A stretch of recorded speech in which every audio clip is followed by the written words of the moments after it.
السلام علیکم دوستو، میرا نام ہے زین عابد اور آپ دیکھ رہے ہیں سچ کہانی۔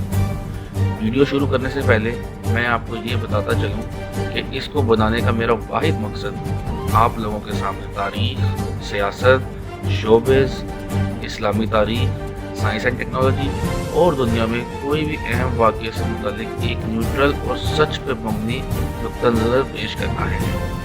امید ہے آپ کو یہ ویڈیو پسند آئے گی۔ کی محمد سے وفات نونے تو ہم تیرے ہیں، یہ جہاں چیز ہے کیا لوح قلم تیرے ہیں۔ دوستو، اس دنیا میں ایسے بہت سے لوگ آئے ہیں جنہوں نے اپنی ایجادات اور ادب سے اپنی قوموں میں نئی روح پھونکی۔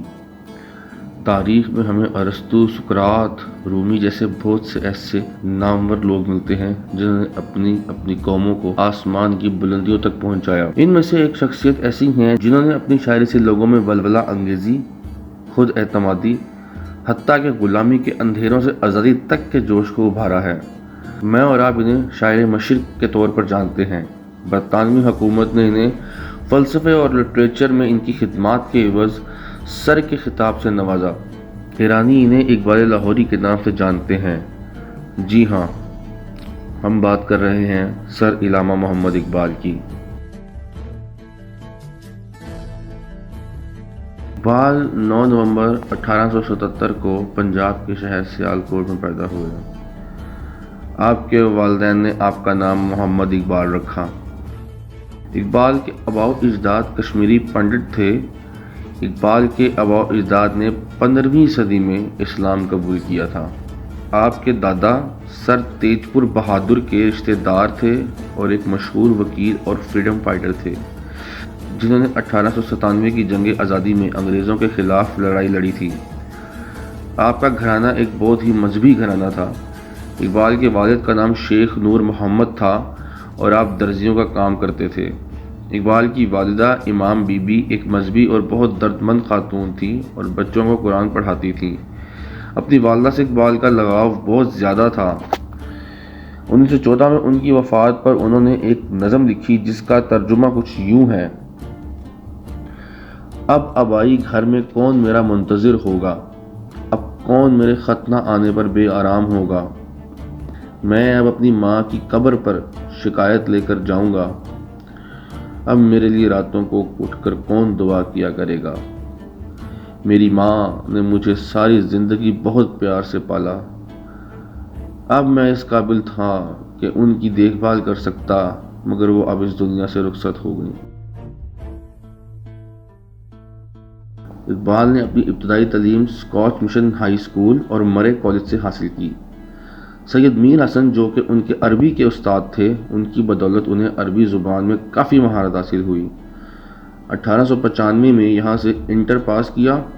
اس کے بعد 1897 میں اقبال نے گورنمنٹ کالج لاہور سے فلسفے اور انگلش لٹریچر میں گریجویشن کی اور عربی زبان کے لیے خان بہادر الدین FS جلال الدین کا تمغہ بھی حاصل کیا۔ 1899 میں آپ نے پنجاب یونیورسٹی لاہور سے فلسفے میں MA کیا۔ آپ اس کے بعد سن 1900 میں جونیئر پروفیسر کے طور پر گورنمنٹ کالج میں ہی فلسفہ پڑھانے لگے۔ ان دنوں اقبال کی سوچ میں قوم پرستی اور روشن خیالی کا بہت عنصر تھا۔ انہی دنوں ان کا ایک لکھا ہوا ترانہ جو آج بھی ہندوستان میں بہت مشہور ہے اور قومی ترانے کے بعد سب سے زیادہ گایا جانے والا ترانہ ہے۔ اس کے بول کچھ یوں ہیں: سارے جہاں سے اچھا ہندوستاں ہمارا، ہم بلبلیں ہیں اس کے، یہ گلستاں ہمارا۔ اس کا ایک شعر جس سے اس وقت کا اقبال ہمارے سامنے آتا ہے: مذہب نہیں سکھاتا آپس میں بیر رکھنا، ہندی ہیں ہم، وطن ہے ہندوستاں ہمارا۔ اقبال 1905 میں برطانیہ چلے گئے اور وہاں سے Trinity college, university of Cambridge سے وکالت پاس کی۔ سن 1907 میں آپ فلسفے میں PhD کرنے کے لیے جرمنی چلے گئے اور 1908 میں Ludwig Maximilian University of Munich سے PhD کی۔ اقبال کے تھیسس کا عنوان تھا "the development of metaphysics in Persia". ان دنوں آپ گودا، فاسٹ، ہائنا اور نیچا جیسے فلسفیوں سے بہت متاثر تھے۔ آگے چل کر جب آپ نے رومی کو پڑھا تو آپ ان کے دیوانے ہو گئے۔ اور آپ کے کلام میں جو تصوف کی چھاپ وہ انہیں پڑھنے کے بعد ہی آئی۔ اقبال نے کل 3 شادیاں کی تھیں۔ پہلی شادی 18 سال کی عمر میں ان کی کریم بیوی سے ہوئی، جن سے ان کی ایک بیٹی معراج بیگم اور ایک بیٹا آفتاب اقبال ہوئے۔ آفتاب اقبال بعد میں پاکستان کے مشہور بیرسٹر بھی رہے اور 1979 میں ان کا انتقال ہوا۔ اقبال کی 1913 میں کریم بیوی سے علیحدگی ہو گئی، مگر اقبال ان کے خرچے خود ہی اٹھاتے رہے۔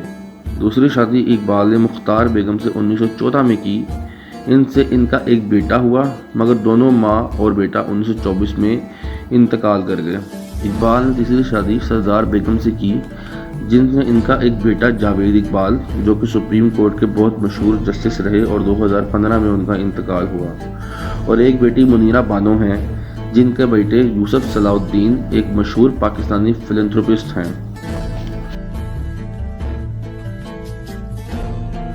اقبال 1908 میں وطن واپس آ گئے اور ان دنوں آپ فارسی میں بہت زیادہ شاعری کرتے تھے۔ اقبال کے مطابق فارسی میں وہ اپنے خیالات کو کافی کھل کر بیان کر سکتے تھے۔ سن 1931 میں انہیں یونیورسٹی آف کیمبرج نے ایک کانفرنس میں مدعو کیا۔ اقبال نے اس کانفرنس میں اپنے خیالات کا اظہار کچھ یوں کیا: میں یہاں بیٹھے نوجوان لوگوں کو ایک نصیحت کرنا چاہوں گا، آپ لوگ لادینیت اور مادہ پرستی کے خلاف کھڑے ہو جائیں۔ یورپ نے چرچ اور ریاست کو الگ کر کے بہت بڑی غلطی کی ہے، اس سے ان کا کلچر تباہ ہو کر رہ گیا ہے اور مادہ پرستی میں گم ہو گئے ہیں۔ میں نے 25 سال پہلے اس تہذیب کو اندھیروں میں جاتے ہوئے دیکھ لیا تھا، اور اس وقت میں نے جو پیشین گوئیاں کی تھیں وہ آج لفظ بلفظ سچ ثابت ہو رہی ہیں۔ جنگ عظیم اول اسی غلطی کا ایک شاخسانہ ہے۔ اقبال نے 1930 میں اسلامی فلسفے پر ایک کتاب لکھی، جس کا نام تھا the reconstruction of religious thought in Islam, جس میں انہوں نے اسلام اور سائنس کو ایک دوسرے کے متضاد نہیں بلکہ ایک دوسرے سے مشترک ثابت کیا ہے، اور یہ بتایا ہے کہ اسلام نے قرآن میں ہمیں وہ سب بتا دیا ہے جسے سائنس آج ثابت کر رہی ہے، اور قرآن کا جامع مطالعہ ہی ابدی اور ازلی سکون کا واحد حل ہے۔ اقبال کی ایک بات جو کہ اس کتاب میں بہت اہم تھی، جو انہوں نے اپنی بہن کو ایک خط میں بتائی تھی، کہ انہیں لگتا ہے کہ انہوں نے فلسفے میں پی ایچ ڈی کر کے اپنا وقت برباد کیا ہے، اس سے بہتر تھا کہ وہ اللہ اور رسول کے لیے اپنی زندگی وقف کرتے۔ دوستو، اقبال کو شاعر مشرق ایسے ہی نہیں بولا جاتا۔ اگر آپ ان کی شاعری کو پڑھیں تو آپ کو اس میں واضح طور پر تصوف نظر آتا ہے، اور ان کی شاعری نے عام انسان تک تصوف کو پہنچایا ہے۔ جیسے ان کا مشہور زمانہ شعر ہے: خود ہی کو کر بلند اتنا کہ ہر تقدیر سے پہلے خدا بندے سے خود پوچھے بتا تیری رضا کیا ہے۔ اقبال کی شاعری نے قوم پرستی سے تصوف تک کی منزل طے کی ہے۔ آپ لوگوں کو یہ جان کر حیرت ہوگی کہ اقبال کا اردو سے زیادہ فارسی میں کلام موجود ہے۔ ان کے 12,000 اشعار ہیں، جن میں سے 7,000 اشعار صرف فارسی کے ہیں۔ اس کے علاوہ اقبال نے اردو، پنجابی اور انگلش میں بھی شاعری کی ہے۔ فارسی میں آپ کی مشہور کتابوں میں سے رموز بے خودی اور اسرار خودی بہت مشہور ہیں۔ پیام مشرق آپ کے ایک اور مشہور کلام میں سے ہیں۔ اقبال کی اردو تصانیف میں 1924 میں چھپنے والی بانگ درا اور پھر 1935 میں بال جبریل بہت مشہور ہوئی۔ اس میں آپ نے اس وقت کے مسلمانوں کو ایک سچے مسلمان بننے کے بارے میں کہا۔ بانگ درا اور بال جبریل دونوں تصوف کے قریب ترین تصانیف میں سے ہیں۔ پھر شکوہ اور جواب شکوہ، جس میں ایک انسان اپنے رب سے اپنے اوپر مصیبتوں کے بارے میں استفسار کرتا ہے، اور جواب شکوہ میں اللہ اپنے بندے کو اس کا جواب دیتا ہے۔ جب شکوہ کی اشاعت 1909 میں ہوئی تو بہت سے مذہبی مکتبہ فکر کے لوگوں نے اسے اللہ کی شان میں گستاخی تصور کیا اور اقبال پر فتوے لگا دیے، مگر جب جواب شکوہ 1913 میں چھپی تو لوگوں نے اقبال کی تعریفوں کے پل باندھ دیے اور ان کی ان خدمات کا شکریہ بھی ادا کیا۔ اقبال شروع سے ہی ہندوستان کے مسلمانوں کا دل میں درد رکھتے تھے اور وہ مختلف سیاسی تنظیموں کا حصہ بھی رہے۔ جب وہ جرمنی سے واپس آئے تو کچھ عرصہ وکالت کرنے کے بعد پریکٹس چھوڑ دی اور انجمن حمایت اسلام میں شمولیت اختیار کر لی اور اس کے لیے بہت سی نظمیں لکھی جس کی آمدنی سے انجمن کو بھی چلایا جاتا تھا۔ اقبال مسلم لیگ کے بھی رکن تھے اور انہوں نے پنجاب میں مسلم لیگ کی توسیع میں بہت مدد فراہم کی۔ آپ انڈین نیشنل کانگریس کے نقاد تھے اور اسے ہندوؤں کی نمائندہ جماعت تصور کرتے تھے۔ اقبال ہندوستانیوں کے جنگ عظیم اول میں شمولیت کے بھی خلاف تھے اور سمجھتے تھے کہ برطانوی ہندوستانیوں اور بالخصوص ہندوستان کے مسلمانوں کو استعمال کر رہی ہے اور انہیں اپنے ہی مسلمان بھائیوں عثمانیوں کے خلاف جنگ میں لڑوا رہی ہے۔ اقبال خلافت موومنٹ کے بہت بڑے سپورٹر تھے اور جامعہ ملیہ اسلامیہ کے بانیوں میں سے ہیں، جنہوں نے علی گڑھ میں سن 1920 میں اس کی بنیاد رکھی۔ اقبال نے سن 1930 میں اپنے الہ آبادی خطاب میں ایک الگ ریاست کا تصور پیش کیا۔ یہ بات یہاں بہت اہم ہے دوستوں کہ اس وقت تک مسلمانوں میں ایک الگ ریاست یا الگ ملک کا تصور نہیں تھا۔ یہ تصور اقبال نے ہی پیش کچھ اس انداز میں کیا کہ میں ہندوستان کے جنوب و مغرب میں پنجاب، سندھ، NWFP جو کہ آج کا خیبر پختونخوا ہے اور بلوچستان اور بنگال میں ایک الگ ریاست کا قیام دیکھ رہا ہوں جو کہ امن سے اپنی زندگیاں گزاریں گے اور یہ ہندوستان کے مسلمانوں اور غیر مسلموں کے ساتھ امن کے ساتھ رہنے کا واحد حل ہے۔ دوستو ہم نے پھر دیکھا کہ مفکر پاکستان کے اس خواب کو قائد اعظم اور ان کے ساتھیوں نے عملی جامہ پہنایا۔